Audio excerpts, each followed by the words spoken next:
Hey plant lovers, welcome back to repotting season. I don't want to record. I look crazy, I feel crazy, but I'm here.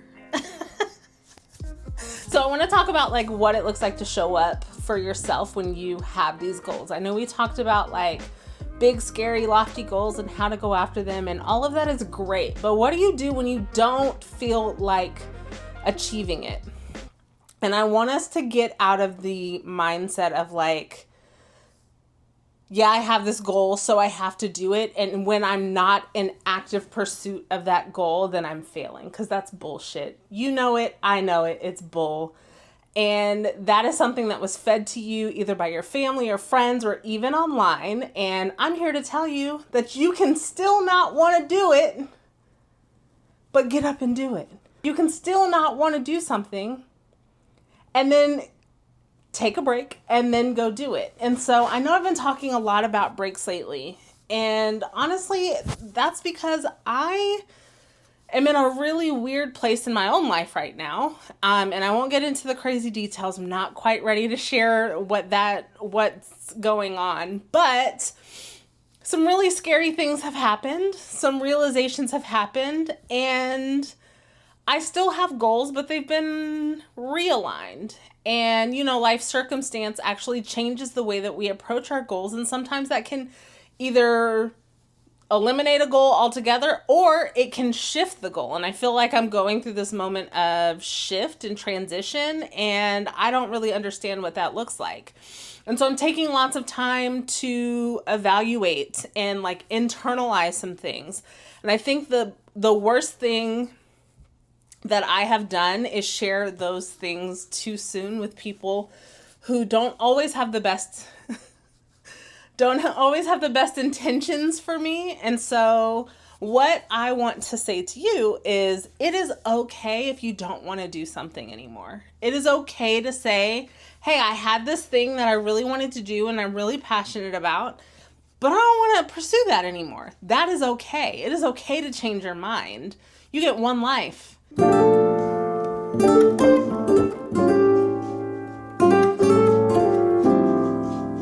Change your mind if you want to, because I would hate for you to get to the end of your life and like regret pursuing this thing that you had a passion for, that you weren't passionate for anymore. Does that make sense? I hope that makes sense. I have lots of those things. Like, let me run down a few. So for those of you who don't know, I'm a published author. I wrote a dark romance novel in 2018. I think it was 2018, 17, 18, one of those. It did really well, and it was going to be a 6-book series. It was really dark. It was good, if I might say so myself. It did really well amongst romance readers, and I have never written another dark romance novel again. I don't even really read dark romance anymore. Actually, I don't. I haven't read a dark romance novel in years. I enjoyed the writing process. I enjoyed going through like constructing character backgrounds and like what do they look like, writing out their backstory, and like going through the entire planning process from like having an idea for a book to writing a book, going through the editing process, hiring a book. I did it all by myself. So I hired a cover editor, a designer. I hired an editor. I did all of these things by myself, and I recouped what I put out like tenfold. It did extremely well. I will probably never write another romance novel again. I've proved to myself that I can write and that I can do well writing in this genre. I'm not in that place in my life anymore. And so I think it's okay to have a super strong passion for something and then decide like, I don't actually want to pursue this. So I did the thing. I went through the process. I like stuck to the goal. The goal was to release a book. The goal was not to make money on it. Thank goodness I did. I still get some residuals to this day from that book, which it's nice. I don't get a lot. It's like $10 a month, but it's nice to be able to like buy a coffee on my book money. But it's okay to like decide that that's not what you want to do anymore. And I think some people get in the mindset of like, I told all these people I was doing this thing and I talked about it. I told everyone when I was writing this book. My boss knew, my coworkers knew, my family knew.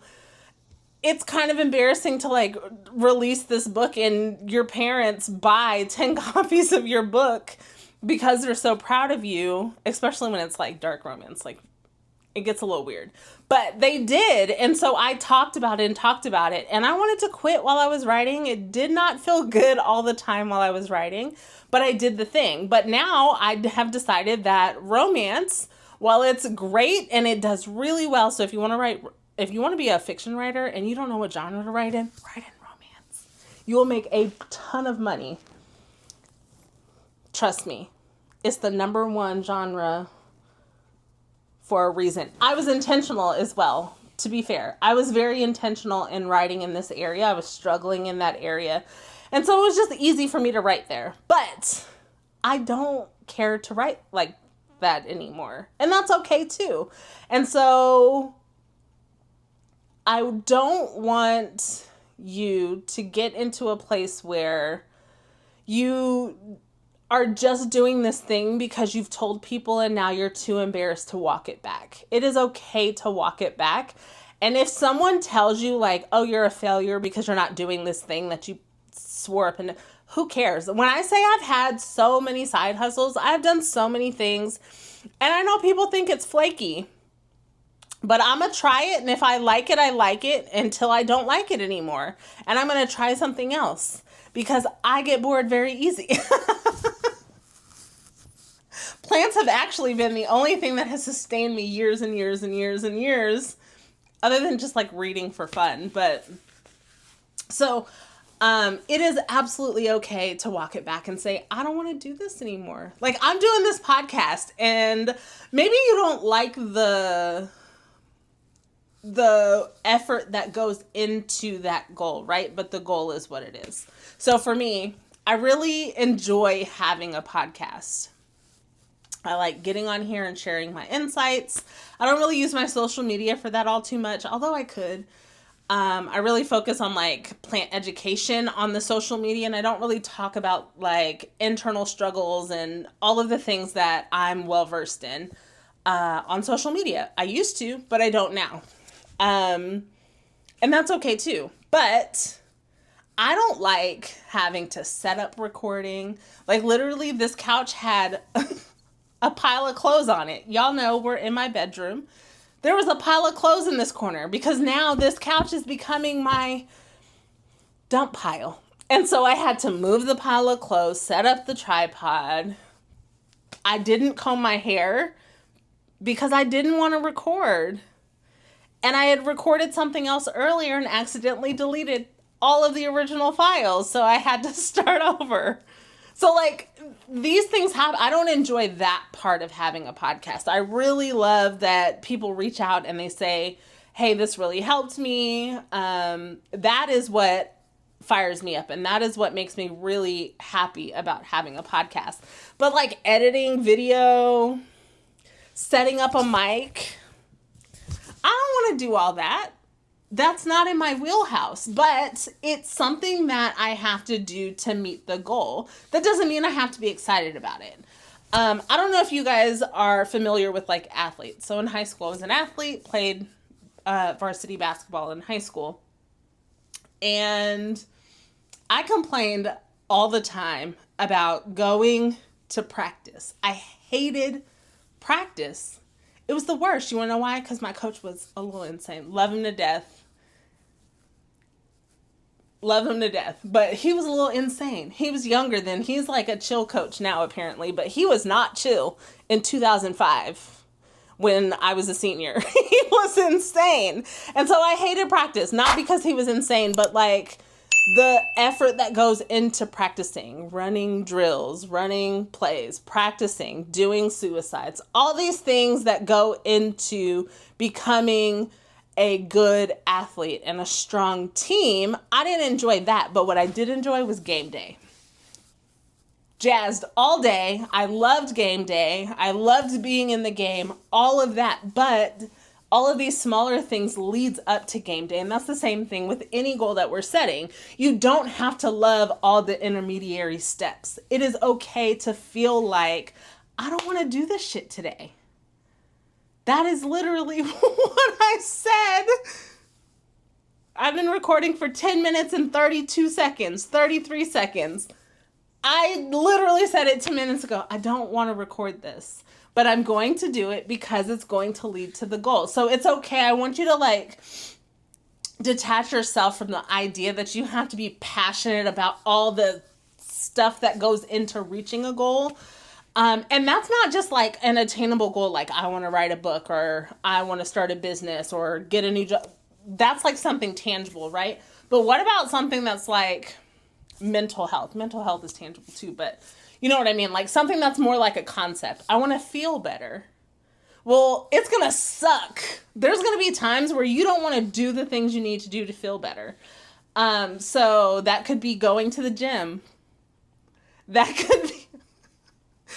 could be writing down your thoughts and ideas. Some of us are so afraid of like what actually is going on in our head that we don't want to say it out loud, but we don't even want to write it on a piece of paper because then it becomes real. Now that is a step that you can take to meet the goal of like feeling better about yourself, but you may not want to do that because of what comes out during that process. And so it is okay. You don't have to love every damn nook and cranny process of achieving a goal or going after a dream. And for people who tell you like, you just gotta grind. I hate grind culture. I hate grind culture. I've done it. When I say I hustled, I was working a full-time job. I also had a business. It was an MLM where I was selling Smex toys. And when I say I hustled, I would have parties Wednesday, Thursday, Friday, Saturday, most Sunday afternoons. So I'm working 5 days a week, Monday through Friday. And then after work, I would have a party Wednesday, Thursday, Friday.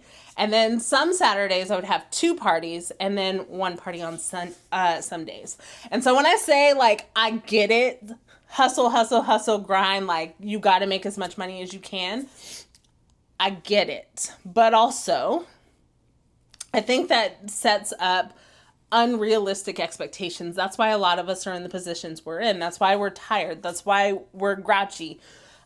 You may have like suffering mental health, suffering physical health. You may have really unpleasant relationships with family and friends.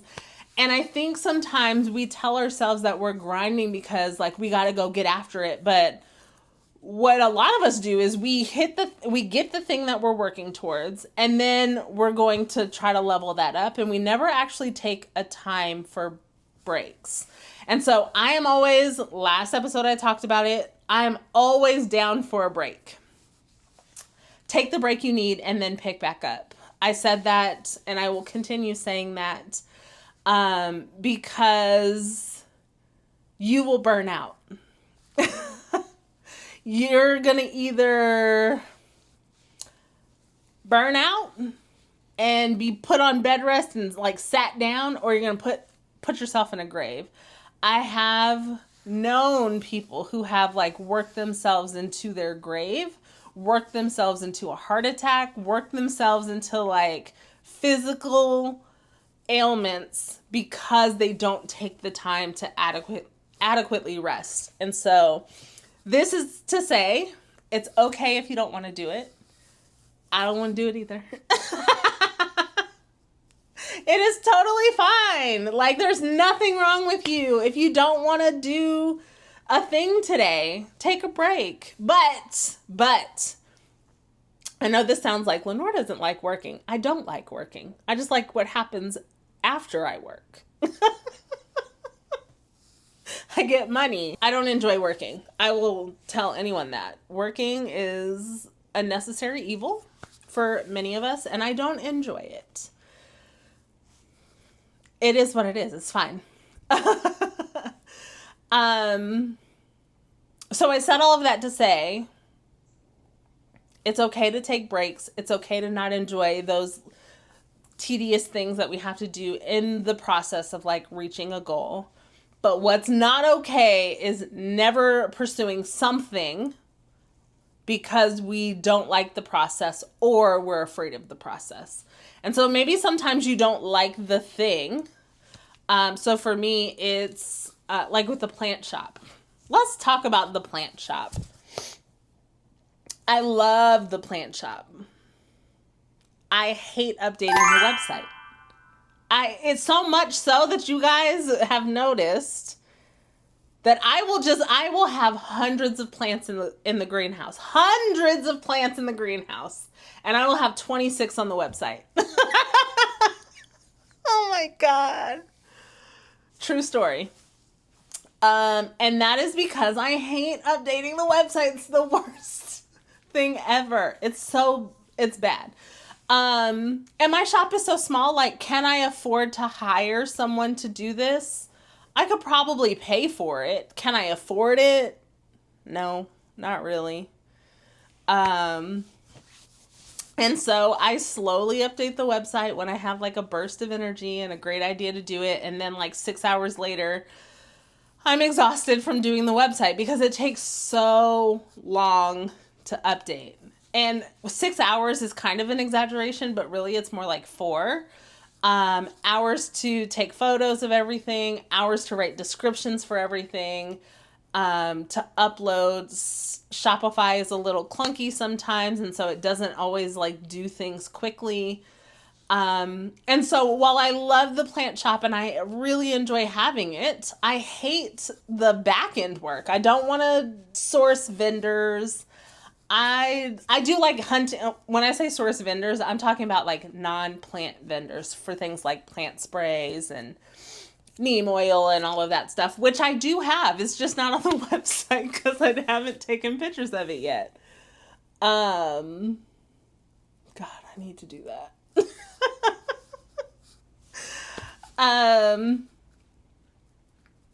Yeah. So it's okay to really love something and hate an aspect of it. I think people like to pretend that they just love everything about the thing that they do and the thing that they're passionate about. I'm so passionate about teaching people about plants. I absolutely love it. What I don't love is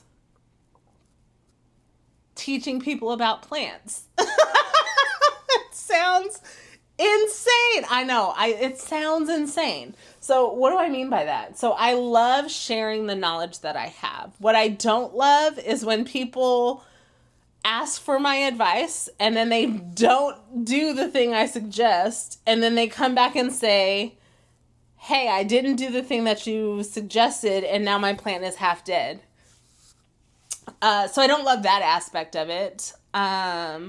And a lot of us are like social media content creators. And so we get this. I don't like recording, which is why I don't record, because it takes me so much longer to set up my camera, do the things I need to do, upload the video, than to just like water the plants, fertilize the plants. I can repot a plant in like a minute flat. But if I'm like setting up a camera to record myself, walk through the process of repotting a plant, that takes longer, and I just don't have the energy to do that. I feel like this whole video is just me complaining about all the things I hate, about all the things I love. And yeah, that's what this video is about. God. It's okay. It's fine. I'm not sad about it. I feel like people need to be more honest about all the things they hate, about the things that they love. It's okay to not enjoy every single detail of the thing that you love and you're passionate about. So I think it's just really important to remember that growth isn't always about sunshine. Sometimes it sucks. Sometimes it's hard. You're going to stumble through it. It's going to suck. It might hurt. And in those moments where that is the case, it's okay to take that break that we talked about. But what's most important is to continue in pursuit of the thing, the goal, the aspiration, the whatever it is that you're pursuing. So when you're feeling frustrated as you're pursuing a goal, I want you to think both and instead of either or. So it's not like I do this or blank. It's this sucks and I hate it. And I'm still going to do it anyway because it's necessary to pursue the thing. I really know that I need to do this thing and I'm going to take a break because the break is what is most critical in this moment. And I think as we start utilizing both and kind of language instead of either or kind of language, it really makes life a lot easier because we're not forcing you to choose between these two things. Both things can be true at once. You can really love the thing that you do. I really love plants, but the maintenance involved in having a lot of plants really fucking sucks. And if you don't have over, I don't know, probably about the 150, 200 plant mark is where I started to feel like, ooh, this really sucks. I hate this part.